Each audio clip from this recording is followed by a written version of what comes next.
Hello genius गुरु में आपका स्वागत है। आज हम पढ़ेंगे विभाज्यता का नियम, जो कि लगभग मैथमेटिक्स के सभी चैप्टर में यूज होने वाली है। तो शुरू करते हैं 2 से। तो कितनी भी बड़ी से बड़ी संख्या क्यों ना हो, तो हम जान सकते हैं कि इस संख्या से भाग लगेगा या नहीं लगेगा, पूर्ण रूप से विभाज्य होगी अथवा नहीं होगी। तो शुरू करते हैं 2 से। 2 से विभाज्यता का नियम। जिस संख्या के अंत में 0,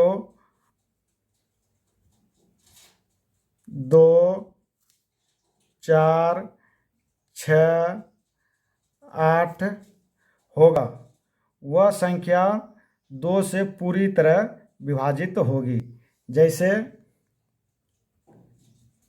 476, 856, 438, ये सभी 2 से विभाज्य होगी, क्योंकि इस संख्या के अंत में 6 है, इसमें भी 6 है और इसमें 8 है। अब हम आगे पढ़ेंगे 3 से विभाज्य का नियम। 3 से विभाज्य का नियम क्या है? चाहे कितनी भी बड़ी संख्या क्यों न हो, सभी संख्याओं के अंकों का योग यदि 3 से विभाज्य है तो वह पूरी संख्या 3 से विभाज्य होगी। जैसे 7, 6, 8। अब देखेंगे कि ये 3 से विभाज्य है या नहीं है। तो जोड़ेंगे पहले 7, 6, 13 और 13, 8, 21। तो इसका मतलब है कि ये 3 से विभाज्य होगी।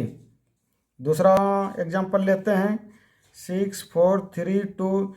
जो मन में आए वो अपने मन से कोई संख्या ले लीजिए और फिर उसमें देखिए जोड़ करके कि 3 से वह संख्या विभाज्य है या नहीं है। तो 6, 4, 10, 3, 13, 2, 15। तो इसका मतलब है ये 3 से विभाज्य होगी। तीसरा एग्जांपल 8, 6, 4, 2, 1। देखिए 8, 6, 14, 4, 18, 2, 20, 1, 21। तो ये भी 3 से विभाज्य होगी। चौथा एग्जांपल 4, 3, 9, 6, 2। अब इसमें देखेंगे 3 से विभाज्य है या नहीं है। तो पहले क्या करेंगे, सभी अंकों को जोड़ करेंगे। 4, 3, 7, 9, 16, 16, 6, 22, 2, 24। ये भी 3 से विभाज्य होगी। एक बार फिर से जोड़ लेते हैं 2, 6, 8, 9, 17, 3, 20, 4, 24। तो ये भी 3 से विभाज्य होगी। अगला संख्या लेते हैं 8, 7, 2, 5। तो फिर से देखते हैं जोड़ करके 8, 7, 15, 2, 17, 5, 22। ये जोड़ इसका 22 हुआ, तो ये 22 3 से विभाज्य नहीं होगी। तो इसका मतलब है कि ये पूरी संख्या 3 से विभाज्य नहीं होगी। ये संख्या 3 से विभाज्य नहीं होगी। अब 4 से विभाज्यता का नियम। 4 से विभाज्यता का नियम क्या है? चाहे कितनी भी बड़ी संख्या क्यों न हो, उनके इकाई और दाही अंकों से बनी संख्या यदि 4 से विभाज्य है तो वह पूरी संख्या 4 से विभाजित होगी। फिर से सुनिए, चाहे कितनी भी बड़ी संख्या हो, उनके दाई और इकाई अंक से बनी संख्या यदि 4 से विभाज्य है तो वह पूरी संख्या 4 से विभाज्य होगी। जैसे एग्जांपल लेते हैं 4, 8, 7, 3, 2। तो हम इस संख्या में केवल देखेंगे लास्ट 2 अंक, इकाई और दाही। तो लास्ट 2 अंक क्या है? 32। 32 4 से विभाज्य है, तो अर्थात ये पूरी संख्या 4 से विभाज्य होगी। दूसरा ऑप्शन लेते हैं 9, 6, 4, 0। तो इसमें देखिए लास्ट 2 अंक 40 है, इकाई और दाई अंकों से बनी संख्या 40 है, तो अर्थात ये 4 से विभाज्य होगी। तीसरा लेते हैं 5, 3, 2, 1, 0, 6। तो इसका लास्ट 2 अंक क्या है? 06। तो ये 06 4 से पूर्ण रूप से विभाजित नहीं है। इसका मतलब है कि पूरी संख्या 4 से विभाज्य नहीं होगी। अब अगला चलते हैं 5 से विभाज्यता का नियम। 5 से विभाज्यता का नियम क्या है? किसी भी संख्या के अंत में यदि 0 और 5 हो, किसी भी संख्या के अंत में यदि 0 और 5 हो तो वह संख्या 5 से पूर्ण रूप से विभाज्य होगी। जैसे 450 फर्स्ट ऑफ एग्जाम्पल। दूसरा एग्जाम्पल लेते हैं 860। दोनों में, इसमें भी 0 है, इसमें भी 0, तो ये 5 से पूर्ण रूप से विभाजित होगी। अगला एग्जाम्पल लेते हैं 7885। तो इसमें क्या है? लास्ट में 5 है, तो ये 5 से विभाज्य होगी। अगला एग्जाम्पल 8005। तो इसमें भी लास्ट में 5 है, तो ये 5 से पूर्ण रूप से विभाज्य होगी। अगला चलते हैं 6 से विभाज्यता का नियम। 6 से विभाज्यता का नियम क्या है? जिस संख्या में यदि 2 और 3 दोनों से विभाज्य होगी वह संख्या 6 से अवश्य पूर्ण रूप से विभाजित होगी। ध्यान दीजिए, यदि कोई संख्या 2 और 3 से विभाज्य होती है तो वह संख्या 6 से भी विभाज्य होगी। जैसे एग्जाम्पल लेते हैं 8732110। तो पहले तो हम देखेंगे इसमें 2 से यह संख्या 2 से विभाज्य है या नहीं है। तो लास्ट में क्या है? 0 है, तो ये तो 2 से विभाज्य है। अब 3 से देखेंगे ये विभाज्य है या नहीं है। तो 3 से विभाज्यता का नियम क्या बताए? सभी संख्या के अंकों का योग यदि 3 से विभाज्य है तो वह संख्या पूर्ण रूप से 3 से विभाजित होगी। तो हमें 2 से तो ये विभाज्य है, तो हम देखेंगे अब 3 से है या नहीं है। तो क्या करेंगे? पहले जोड़ेंगे। तो आइए जोड़ते हैं 8 7 15, 3 18, 2 20, 1 21। तो ये 3 से विभाज्य है और 2 से भी विभाज्य है, तो ये 6 से भी विभाज्य होगी। आइए दूसरा ऑप्शन लेते हैं 6 4 3 2 4। अब इसमें देखते हैं ये विभाज्य है या नहीं है। तो क्या देखेंगे? पहले हम 2 से यह संख्या विभाज्य है या नहीं है। तो 2 से तो यह विभाज्य है क्योंकि इसका इकाई अंक 4 है, तो 2 से तो ये विभाज्य है। अब 3 से देखेंगे, तो 3 से देखने का नियम पीछे भी बताए। तो क्या करेंगे? पहले सभी संख्या के अंकों का जोड़ करेंगे। तो आइए जोड़ते हैं 6 4 10, 3 13, 2 15, 4 19। तो ये 19 3 से विभाज्य नहीं होगी, अर्थात ये 6 से भी विभाज्य नहीं होगी। अब है 7 से विभाज्यता का नियम। 7 से विभाज्यता का नियम शॉर्ट फॉर्म नहीं है। इससे अच्छा है कि उससे भाग दे करके ही देख लें तो ज़्यादा अच्छा है, और ज़्यादा उतना यूज भी नहीं होता। इसलिए हम आगे चलते हैं, विभाज्यता का नियम पढ़ते हैं 8 का। 8 से विभाज्यता का नियम। 8 से विभाज्यता का नियम क्या है? यदि सैकड़ा और दाई और इकाई अंकों से बनी संख्या 8 से विभाज्य है तो वह पूरी संख्या 8 से विभाजित होगी। जैसे 4 3 2। तो इसमें देखेंगे केवल लास्ट 3 अंक 8 से विभाज्य है या नहीं है। अगर यदि लास्ट 3 अंक 8 से विभाज्य होगी तो ये पूरी संख्या 8 से विभाज्य होगी। तो देखते हैं 4 3 2।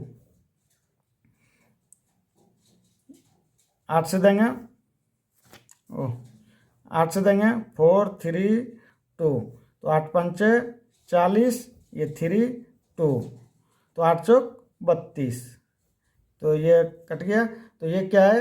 ये 4 3 2 8 से विभाज्य है, इसका मतलब ये पूरी संख्या 8 से विभाज्य होगी। अब 9 से विभाज्यता का नियम। 9 से विभाज्यता का नियम क्या है? यदि जो 3 का था वही 9 का विभाज्यता का नियम है। जिस तरह 3 में था सभी संख्याओं के अंकों का योग यदि 3 से विभाज्य है तो वह पूरी संख्या 3 से विभाज्य होगी। उसी तरह 9 से भी है, यदि सभी संख्याओं के अंकों का योग 9 से विभाज्य है तो वह पूरी संख्या 9 से विभाज्य होगी। जैसे 8 9 4 3 2 1, तो इसमें देखेंगे 9 से विभाज्य है या नहीं है। तो क्या बताएं, इसको पहले जोड़ करेंगे। 8 9 17, 4 21, 3 24, 2 26, 1 27। 27 9 से विभाज्य है, इसलिए यह पूरी संख्या 9 से विभाज्य होगी। दूसरा एग्जाम्पल लेते हैं 4 3 6 3। तो इसमें भी क्या करेंगे, जोड़ेंगे। आइए जोड़ते हैं। 4 3 7, 6 13, 3 16। तो ये 16 क्या 9 से विभाज्य नहीं है, इसका मतलब ये पूरी संख्या 9 से विभाज्य नहीं होगी। अगला लेते हैं एग्जाम्पल 8 0 6 3 2। तो इसमें देखेंगे, जोड़ करेंगे। 8 6 14, 3 17, 2 20। तो ये भी क्या है, 9 से विभाज्य नहीं है, इसका मतलब ये पूरी संख्या 9 से विभाज्य नहीं होगी। अगला आते हैं 10। 10 से सिंपल है, अगर किसी भी संख्या की इकाई का अंक 0 हो तो उसमें 10 से भाग लगेगा। जैसे 4 7 0, दूसरा 8 0 7 0, तीसरा 6 9 3 0। आप अपने मन से कोई भी संख्या लिख करके जांच कीजिए कि किससे किससे भाग लगता है या नहीं लगता है। आपका मैथमेटिक्स में सॉल्व करने का बहुत समय बच जाएगा। कोई भी क्वेश्चन अगर सॉल्व करेंगे मैथमेटिक्स में तो आपका टाइम बहुत ज़्यादा बच जाएगा और आप चुटकी में सवाल को हल कर सकते हैं। 11 से विभाज्यता का नियम। 11 से विभाज्यता का नियम क्या है, कोई भी संख्या दिया हो तो उसके इकाई अंक से शुरू करेंगे तो उनके सभी सम संख्याओं के अंकों का योग और विषम संख्याओं के अंकों का योग करके दोनों का अंतर करेंगे। यदि अंतर 0 या 11 से विभाज्य होता है तो वह पूरी संख्या 11 से विभाजित होगी। तो जैसे 4 3 2 1 0। तो इसमें अब देखते हैं, इकाई अंक से शुरू करेंगे और सभी समसंख्यक अंकों का योग करेंगे। 0 2 और 4, 4 2 6 हो गया। और फिर इकाई अंकों का योग करेंगे, 3 और जोड़ 1 4। तो अंतर करेंगे, कितना हुआ 2। इसका मतलब है कि ये 11 से विभाज्य नहीं होगी। क्यों? क्योंकि हम जानते हैं कि अंतर होना चाहिए कितना, 0 या 11 से विभाज्य, तभी वो 11 से संख्या विभाज्य होगी। तो ये 11 से विभाज्य नहीं होगी। दूसरा लेते हैं 8 6 9 3 2। अब इसमें देखते हैं, सभी सम संख्याओं के अंकों का योग लेंगे। 2 9 और 8 जोड़ेंगे, कितना हो जाएगा, 9 2 11 8 19 और फिर 6 3 9। तो इसका अंतर कितना हो गया, 10।